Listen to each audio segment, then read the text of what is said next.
Nous sommes intervenus pour les préconisations de végétalisation pour répondre à la restauration écologique du site. Alors les deux grands principes fondamentaux, c'est l'intégration paysagère, éventuellement aussi favoriser le retour de la faune sur le site.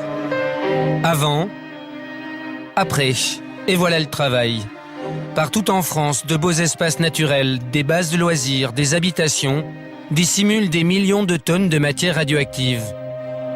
Des décharges invisibles qui risquent très vite d'être oubliées. D'abord, vous avez une obligation légale, qui est l'article 40. Ouais.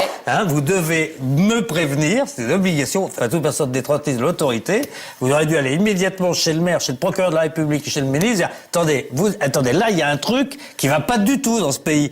Mais vous vous rendez compte que vous avez gardé ce secret. Mais non, pas du tout. C'est pas un secret, on vous le dit à vous, ministre. C'est encore plus important. On va avec retard.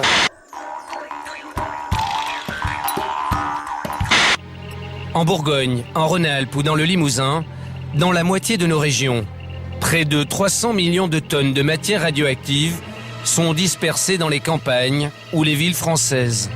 On peut rappeler brièvement à tout le monde ce que c'est qu'Areva. C'est une énorme Areva, machine. c'est le leader mondial de l'énergie sans CO2, nucléaire renouvelable, 75 000 personnes, presque 14 milliards d'euros de chiffre d'affaires.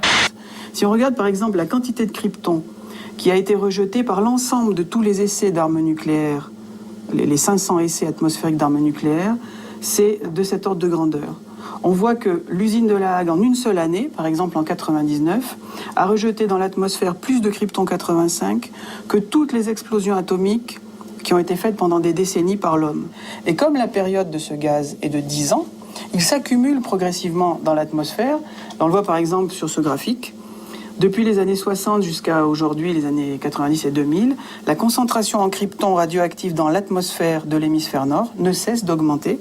Et ça, c'est dû au rejet des installations de retraitement, dont évidemment La Hague.